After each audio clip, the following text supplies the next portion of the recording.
Cada 4 años, los ojos del mundo entero se vuelven hacia las más diversas disciplinas deportivas. Ya sea para seguir deportes tan populares como el fútbol y el baloncesto, o para presenciar un combate de lucha grecorromana, muchos de nosotros estamos fascinados por saber quién ganará la codiciada medalla de oro. Esa es la magia de los Juegos Olímpicos, donde canchas, pistas de atletismo y piscinas, entre otros, se convierten en el escenario de competiciones que se recordarán durante mucho tiempo. Y mientras todos contemplamos las competiciones deportivas, otra competición, igual de reñida que la de la medalla de oro, suele tener lugar entre bastidores. O al menos solía hacerlo.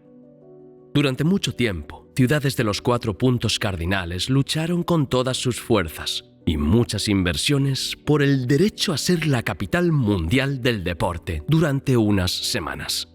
Solo para vencer a Chicago, Madrid y Tokio en la puja por albergar los Juegos Olímpicos de 2016, el Comité Olímpico Brasileño gastó más de $16 millones. Una ganga comparado con todo lo que hubo que gastar después. Últimamente, sin embargo, el escenario está cambiando y pocas ciudades quieren acoger un evento tan caro y con ganancias cuestionables. Un ejemplo fue la elección de la sede de 2032, a la que solo se presentó Brisbane, la tercera ciudad de Australia. Entonces, ¿cómo han pasado los Juegos Olímpicos de ser un acontecimiento prestigioso a convertirse en una maldición? ¿Qué legado real queda para las ciudades cuando se apaga la llama olímpica? ¿Y la falta de interés podría poner fin a la competición? Si quieres conocer las respuestas, permanece atento, porque hoy vamos a hablar de eso y mucho más, empezando por la maldición y el futuro de los Juegos Olímpicos.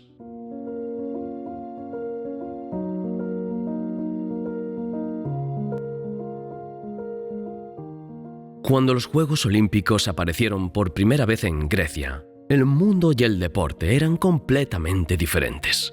El evento, creado en el año 776 a.C., tenía el propósito de rendir culto a los dioses que vivían en el Olimpo, y los atletas competían desnudos en la mayoría de las disciplinas. Durante casi un milenio, los griegos se reunían cada 4 años en la ciudad de Olimpia para celebrar los Juegos. Durante este tiempo ocurrieron muchas cosas, como la conquista de Grecia por el Imperio Romano, que llevó a la prohibición de los Juegos por el emperador Teodosio I en el 393 a.C.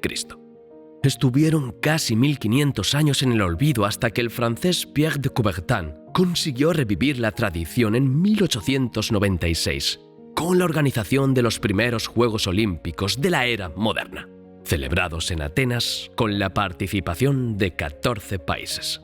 La nueva competición mantuvo el espaciamiento de 4 años entre cada evento, pero se hizo itinerante, celebrándose cada edición en una ciudad diferente. Los Juegos se convirtieron rápidamente en un importante escaparate y el deporte empezó a convivir con la política. Quizá la primera persona que vio en los Juegos Olímpicos una forma de propaganda fue Hitler, que intentó utilizar los Juegos de Berlín de 1936 como demostración de la superioridad de la raza aria. A pesar de la victoria alemana en los Juegos, fue el corredor estadounidense Jesse Owens quien realmente pasó a la historia por eclipsar el plan del Führer y ganar 4 medallas de oro. A pesar de su creciente importancia a lo largo de los años, la situación financiera no era la mejor. Los costes de albergar los eventos eran caros y el Comité Olímpico Internacional se enfrentó a serias dificultades económicas durante los años 70. El gran cambio comenzó en 1980, cuando el español Juan Antonio Samaranch fue elegido presidente del comité. Digamos que el mandato del español no empezó de la mejor manera, ya que los Juegos Olímpicos de 1980, celebrados en Moscú, estuvieron marcados por el boicot al evento por parte de Estados Unidos y otros 60 países. Con un poder limitado para resolver cuestiones políticas, Samaranch se concentró en transformar el acontecimiento. Y, al menos en este aspecto, los resultados no se hicieron esperar. Los primeros Juegos Olímpicos organizados bajo su plena administración se celebraron en Los Ángeles en 1984. En esta ocasión fueron la Unión Soviética y sus aliados quienes boicotearon el acontecimiento, pero eso resultó ser solo un detalle.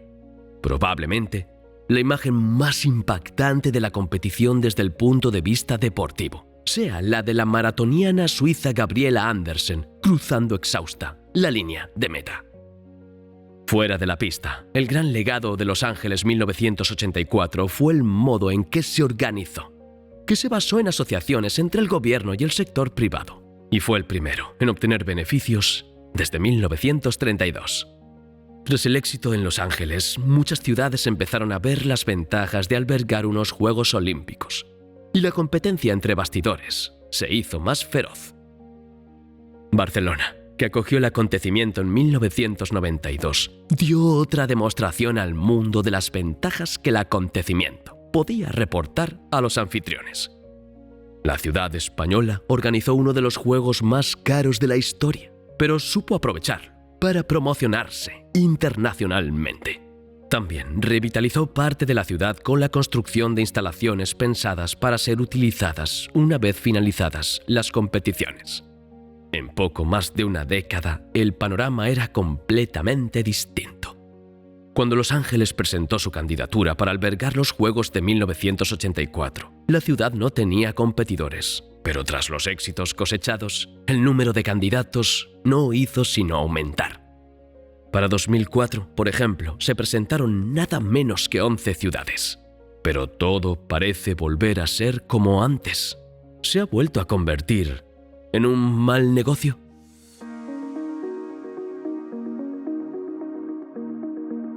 Quizá ni en sus mejores sueños imaginó el barón Pierre de Coubertin que el acontecimiento que recreó tendría tanto éxito. En aquella primera edición, celebrada en Atenas hace casi 130 años, solo participaron 241 atletas de 14 naciones. En la última, celebrada en Tokio en 2021, participaron más de 11.000 atletas en representación de 206 nacionalidades diferentes. Junto con el aumento de atletas llegaron también las exigencias del Comité Olímpico Internacional. Entre las muchas obligaciones asumidas por el anfitrión figura la construcción de al menos 40 instalaciones deportivas, una villa olímpica con capacidad para 16.000 personas, un gran centro de prensa, así como parques y espacios ceremoniales. Además de las instalaciones deportivas, en el caso de ciudades con escasas infraestructuras urbanas, los costes son aún mayores. Según un estudio realizado por 3 investigadores de la Universidad de Oxford y publicado en la revista The Economist, desde la edición de 1960, todos los juegos han costado de media un 172% más de lo previsto. Muchos pueden pensar que el aumento de los costes se debe a la corrupción, lo cual no se puede descartar. Pero incluso en un país como Japón, que figura entre los 20 menos corruptos del mundo, los costes han superado con creces las previsiones iniciales. Cuando fue elegido anfitrión en 2013, la candidatura preveía un gasto de poco más de $7.000 millones. Sin embargo, una auditoría del propio gobierno japonés señaló que los costes finales se acercaban a los $30.000 millones. En una economía fuerte, esto podría no ser preocupante, pero para otras podría suponer una auténtica ruina. Grecia, por ejemplo, el país símbolo de los Juegos Olímpicos, tuvo que ganar la competición más dura para albergar el evento en 2004. La candidatura de Atenas se impuso a la de otras 10 ciudades y con mucha euforia trajo los Juegos Olímpicos de vuelta a casa. Para muchos, era la gran oportunidad de Grecia de demostrar al mundo toda su capacidad para albergar grandes acontecimientos y situar al país entre los mayores destinos turísticos del planeta. Sin embargo, la organización se enfrentó a graves problemas como retrasos en la construcción, cambios de planes y un aumento considerable de los costes. Como los costes implican la construcción de instalaciones y también de infraestructuras que no están directamente relacionadas con los juegos, hay mucho desacuerdo sobre cuánto se gastó realmente solo para albergar el acontecimiento. Sin embargo, existe cierto consenso en que los Juegos de Atenas 2004 costaron a las arcas públicas griegas unos 9.000 millones de euros.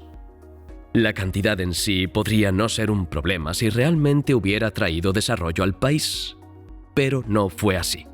Pocos años después del final de los Juegos Olímpicos, el país entró en una grave crisis financiera. Se descuidó el mantenimiento de las instalaciones y hoy muchas de ellas son modernas ruinas en medio de la capital griega. Después de casi 2 décadas, el Estadio Olímpico, cuya modernización para los Juegos costó más de 130 millones de euros, se cerró por el riesgo que suponía su estructura oxidada. Lo mismo ocurre con otras instalaciones, como el estadio de vóley playa, que ahora está completamente abandonado.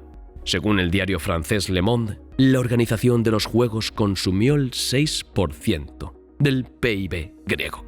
Con el país endeudado, quizás el mayor legado haya sido un aumento de la deuda de entre el 2 y el 3% y un montón de edificios inútiles. Contradictoriamente, mientras Grecia se hundía en deudas, el Comité Olímpico Internacional declaraba unos beneficios de casi $1.000 millones por el evento. La ciudad de Río de Janeiro en Brasil también tiene un legado olímpico cuando menos cuestionable.